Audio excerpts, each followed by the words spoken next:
सभी किसान भाइयों को नमस्कार। किसान टीवी पर सभी का हार्दिक स्वागत है। आज हम चर्चा करेंगे कि हमारे खेत में सल्फर डालने का क्या क्या फ़ायदा है और सल्फर डालने से हमें क्या फ़ायदा मिलता है। यानी किसान अपने पैसे खर्च करके अगर सल्फर लेके आता है और खेत में डालता है उसका क्या क्या बेनिफिट मिलता है, ये चीज़ मैं आपको बाद में बताऊँगा। सबसे पहले मैं बता दूँगा, आज हम आए हुए हैं बीकानेर ज़िले के नोखा तहसील में काकड़ा गाँव में आए हुए हैं। सबसे पहले हम आपको हमारे किसान से मिलाना चाहेंगे।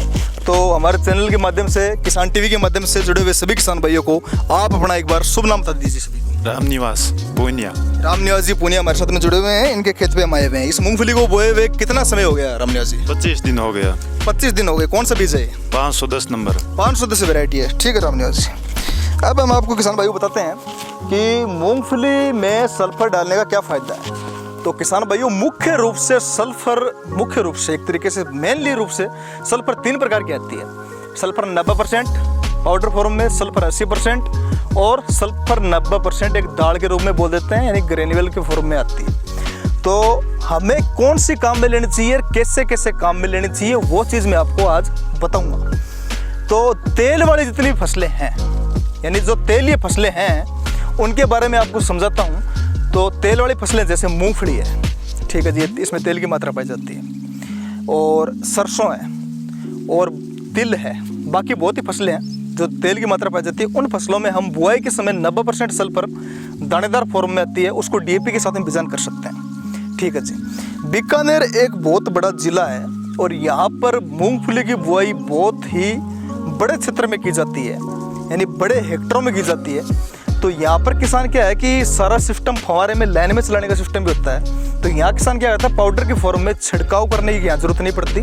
यहाँ क्या करते हैं कि लाइन में उसको चढ़ाने का फॉर्मूला बनाया हुआ है किसान भाई को, जुगाड़ बनाया हुआ है, जिसमें क्या है कि जैसे फव्वारे की लाइन चलती है ना, वैसे उसमें शुरू में जहाँ से पानी चलता है वहाँ उसमें 80% सल्फर या 90% सल्फर प्रति बीघा 2 किलो 4 किलो जो भी डोज है उसको डाल देते हैं। वो फव्वारे के माध्यम से एकदम बराबर मात्रा में पहुँच जाती है ज़मीन में। अब मैं बताता हूँ आपको 80% सल्फर कब डालनी चाहिए, 90% सल्फर कब डालनी चाहिए। आपको 90% दानेदार तो बता दी मैंने आप, लेकिन जो किसान भाई ऊपर से सल्फर काम में लेना चाहते हैं उनको 90% दानेदार की बुआई करने की कोई ज़रूरत नहीं है। 80% और 90% सल्फर में मतलब क्या फ़र्क है? 80% सल्फर जो होती है वो एक फंगिसाइड का काम भी करती है और एक फर्टिलाइज़र भी है, यानी फंगस को ख़त्म करने का काम भी करती है और उर्वरक की जो काम करने की क्षमता है, यानी उर्वरक देने का काम भी करती है। 90% सल्फर होती है वो सिर्फ एक फर्टिलाइज़र है, यानी उसमें फंगिसाइड वाला कोई गुण नहीं है, वो सिर्फ एक फर्टिलाइज़र ही है। ठीक है जी। अब मैं आपको बता दूं कि हमें कैसे कैसे काम में लेने चाहती है। जैसे फसल के शुरुआती दिनों में हम 80% सल्फर काम में ले सकते हैं। ठीक है जी। फसल के शुरुआती दिनों में, यानी जैसे कोई भी फसल है उसकी 1 महीने 2 महीने या 2.5 महीने की जब फसल होती है तब हमें 80% सल्फर काम में लेनी चाहिए। डोज है प्रति बीघा 2 से 2.5 किलो, यानी पूरी फसल में ही हमें 2 से 2.5 किलो 3 किलो लाफ्ट प्रति बीघा देनी चाहिए।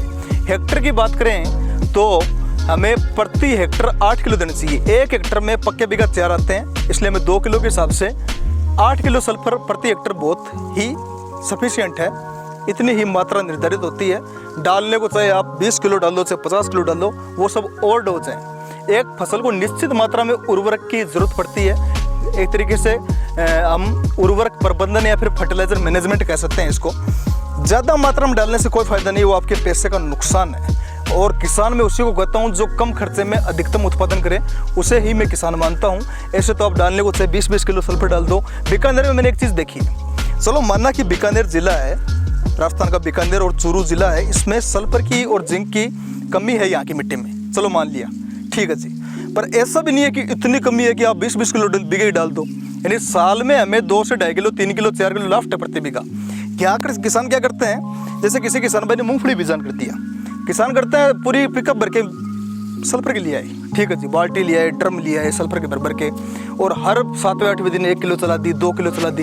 यानी मैंने ध्यान नोटिस किया है कि किसान, यहाँ का किसान है ना, वो प्रति बीघा 10-10 किलो काम में लेता है। 10 किलो काम में लेगा तो सपोज करो चलो 100 रुपये किलो सल्फर है, वो हमने प्रति बीघा 10 किलो काम में लिया, 1000 रुपये हो गए। जरूरत तो मैं कितने किलो की है, 2 किलो की है, ठीक है, 200 रुपये खर्चा हो, यानी 800 रुपये उसने फालतू प्रति बीघा खर्चा किया। ठीक है जी, 800 रुपये प्रति बीघा ज़्यादा खर्चा कर दिया। 20 बीघा में किसान की मूंगफली बोई हुई है, ठीक है, 16,000 रुपये एक्स्ट्रा खर्चा हो गया कि नहीं हुआ है? हो गया ना। तो ये चीज़ है। खर्चों को ध्यान में रखना बहुत ज़रूरी है, चाहे आप दुकानदार से उधार में लो चाहे नकद में लो। किसान क्या करता है, मैंने किसानों को ज़्यादातर देखा है कि वो एक अपना मैनेजमेंट नहीं रखते, यानी इकोनॉमिक मैनेजमेंट, यानी कोई भी खर्चा नहीं लिखते। हर किसान को बुआई से लेके बिक्री तक सारा खर्चा लिखना चाहिए कि हमारा बीज कितने का आ गया, यूरिया कितने की आ गई, डीएपी कितने की आ गई, दवाइयाँ कितने की आ गई। वो जिस दिन किसान लिखने लग जाएगा उसी दिन किसान की खेती फायदेमंद हो जाएगी, वरना फायदेमंद नहीं होगी।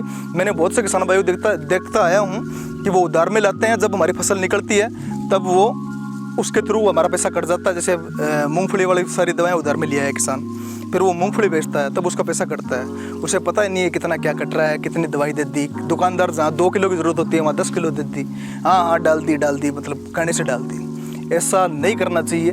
हमें जितनी ज़रूरत है उतनी ही दवाई काम में लेनी चाहिए। अगर हमारे पेट में भूख लगी हुई है 3 रोटी की तो 3 रोटी खाओ, 8 रोटी खाओगे या 6 रोटी खाओगे तो हमारा पेट खराब ही होगा, उसका कचरा बनेगा, कोई फ़ायदेमंद नहीं है। क्योंकि पेट की क्षमता तो 300 ग्राम भोजन को एब्जॉर्ब करने की होती है। आप चाहे 1 किलो खाओ चाहे 2 किलो खाओ, वो भोजन कोई काम का नहीं है, काम तो 300 ग्राम ही करेगा। उसी प्रकार खेत में सल्फर 2 किलो या 2.5 किलो ही काम करती है। 6 किलो डालो 10 किलो डालो, उससे कोई मतलब ओवरडोज का कोई रिजल्ट नहीं है, कोई फायदेमंद नहीं है। पौधा भी उतने ही लिमिट से ऑब्जर्व करता है। ठीक है जी, मैंने आपको ये बता दी 80% कब काम में लेते हैं। 80% पौधे के या फिर फसल के शुरुआती दिनों में काम में लेते हैं, जब फसल 2 से 2.5 महीने तक की हो जाए। शुरू से लेकर 2.5 महीने के बीच में डालो 80%, उसके बाद में सल्फर कोई काम की नहीं है। 80% क्या काम करती है, फंजीसाइड का काम भी करती है, फर्टिलाइजर का काम करती है। बात करते हैं 90% सल्फर की, तो 90% सल्फर ओनली फर्टिलाइजर का काम करती है। पौधे में तेल की मात्रा बढ़ाती है, यानी फसल में तेल की मात्रा बढ़ाती है। ठीक है, तेल की जैसे मूंगफली है, सरसों है, ये फसलें जितनी भी तेल वाली फसलें हैं, इनमें हमें लास्ट में 90% सल्फर का देनी चाहिए, लाइन में चलानी चाहिए, छिड़काव करना चाहिए।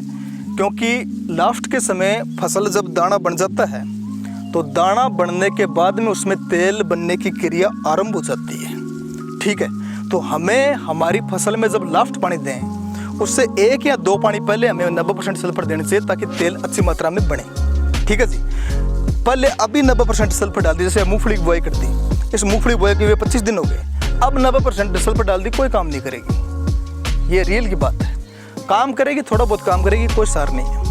इसमें जरूरत कब है 90% सल्फर की, इसमें जरूरत है फसल के लास्ट के समय में, जब इसमें मूंगफली अच्छी तरह बन जाए। ठीक है, दाने में तेल की मात्रा बढ़ने स्टार्ट हो जाए, तब हमें 90% सल्फर देंगे, तब अच्छी तरीके से काम करेगी। पहले सल्फर डाली हुई कोई काम नहीं करेगी। यह बात आप बिल्कुल ध्यान में रख लो। तो मैंने आपको बता दिया सल्फर मुख्य रूप से 3 प्रकार की होती है। हालांकि और भी जैसे फर्टिलाइजरों में सल्फर की मात्रा पाई जाती है, जैसे सिंगल सुपर फास्फेट। कई किसान भाई कहते हैं कि सिंगल सुपर फास्फेट बिजो डीएपी की जगह। ठीक है जी, उसमें क्या होता है कि सल्फर की मात्रा पाई जाती है, फास्फोरस की मात्रा पाई जाती है। पर एक बात मैं आपको बता दूं, कंपनी 400 से 500 रुपये का कट्टा 50 किलो का देती है, उसमें कंपनी क्या क्या दे देगी, फास्फोरस भी दे देगी आपको, सल्फर भी दे देगी। ऐसा संभव नहीं है। तो आप हमेशा डीएपी का ही विचार करें। एक तरीके से बात तो बोलनी नहीं चाहिए, लेकिन मैं आपको बता देता हूँ, एसएसपी इतना काम नहीं करती है। ये एक किसान भाई ठगी का शिकार ही हो रहे हैं एक तरीके से। डीएपी ही काम करती है अच्छे बड़ा, क्योंकि डीएपी का बैग पीछे से लगभग 4000 रुपये का आता है, सरकार हमें सब्सिडी दे के 1350 रुपये में देती है। अब प्राइवेट कंपनियां क्या करती हैं, सल्फर बनाती है, ये जो एसएसपी बनाती हैं, वो 400-500 रुपये कट्टे देती है हमें। 400-500 रुपये कट्टे में क्या क्या दे देगी कंपनी, नहीं दे पाती है सारी चीज़ें। वो एक तरीके से कंकड़ पत्थर ही है, काम में लो चाहे मत लो। तो हमें काम में लेने चाहिए सल्फर एक्यूरेट फॉर्म में 80% काम में लो, बढ़िया कंपनी काम में लो, 80% काम में लो, 90% काम में लो, या फिर 90% दानेदार वाले भी काम में ले सकते हो। आप फसल के लास्ट में जो 90% जो दाल आती है, एक तरीके से दाल बोलते हैं किसान भाई, तो दाल जैसी दिखती है, उसका छिड़काव भी कर सकते हो आप। 90% पाउडर फॉर्म में काम में नहीं लेना चाहते हो तो। अब मैं बताऊं कि 90% सल्फर या फिर 80% सल्फर के कार्य और क्या क्या है भाई। 80% सल्फर और 90% सल्फर ये जो है फंजीसाइड का काम भी कर दिया इन्होंने, तेल की मात्रा बढ़ाने का काम कर दिया। एक मैं आपको बता दूं कि अगर हम सल्फर नहीं डालते हैं तो उसका नुकसान क्या है, वो चीज़ बतानी बहुत ज़रूरी है। क्यों डालने आखिरकार हम सल्फर, कई किसान भाइयों को ये सवाल रहता है कि साहब हम सल्फर नहीं डालें तो हमारी फसल में क्या होगा, ज़रूरी थोड़ी सल्फर डालनी। तो मैं आपको बताता हूँ ज़रूरी क्यों नहीं है। ज़रूरी इसलिए है सल्फर डालनी, एक तो हमारी मिट्टी में तत्व की मात्रा मतलब कमी होती है, वो तत्व की मात्रा पूर्ति हो जाती है। कई पोषक तत्व ऐसे होते हैं उनको ये एक्टिवेट भी करती है सल्फर, जैसे नाइट्रोजन, फास्फोरस, पोटेशियम, ये जो तत्व पड़े होते हैं इनको एक्टिवेट भी कर देती है। दूसरी बात, ये इसमें ये जो पौधे में क्लोरोफिल का निर्माण होता है, यानी जो पौधा होता है उसमें कई बार क्या है कि हल्की हल्की पत्तियां पीली पड़ने लग जाती हैं। हल्की पीली पड़ती हैं वो तो मैग्नीशियम और फेरस की कमी की वजह से पड़ती हैं। कई बार पत्ती एकदम पीली पड़ जाती है, वो सल्फर की कमी की वजह से पड़ती है। पत्ती का कई बार बैंगनी कलर हो जाता है, वो भी सल्फर की कमी की वजह से हो जाता है। यानी क्लोरोफिल जो होता है पौधे में हरापन लाने के लिए, उसमें ये निर्माण करने में सल्फर बहुत ही सहायक होती है, इसलिए सल्फर डालनी जरूरी है। एक पौधे में एमिनो एसिड सिफ्टीन मिथ्योनिन, यानी अमीनो एसिड सिफ्टीन मिथ्योनिन, ये जो तत्व होते हैं, ये जो पौधे में बनने में, जो पत्तियां बनाने में और पौधे को बनाने में सहायक होते हैं, इनके निर्माण में सल्फर की एक बहुत ही बड़ी भूमिका है, इसलिए हमें सल्फर डालनी चाहिए।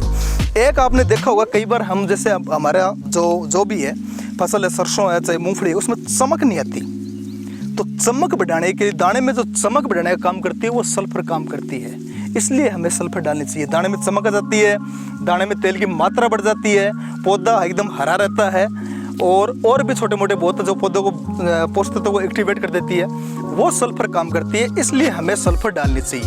मेरे हिसाब से आपके लगभग सभी डाउट क्लियर हो गए होंगे। फिर भी आपके अगर कोई भी मन में शंका है, कोई भी क्वेश्चन पूछना है, तो आप हमारे इस वीडियो के कमेंट बॉक्स में अपना क्वेश्चन डालिए, हम उसका जवाब आपको विदाउट 24 आवर्स के अंदर आपको जवाब दे देंगे। 24 घंटे के अंदर आपका जवाब मिल जाएगा। और वीडियो अगर आपको अच्छा लगा है तो चैनल को सब्सक्राइब जरूर करें, लाइक करें, कमेंट करें, शेयर करें, उन सभी किसान भाइयों तक पहुंचाएं जो मूंगफली की खेती करते हैं या फिर सभी फसलों की खेती करते हैं, क्योंकि सल्फर तो लगभग सभी फसलों में जरूरत पड़ती है, खासकर तेल वाली फसलों में।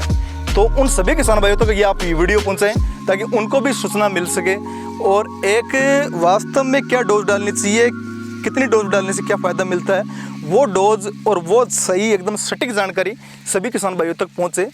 मैं राहुल चौधरी, सभी किसान भाइयों का किसान टीवी पर बहुत बहुत धन्यवाद।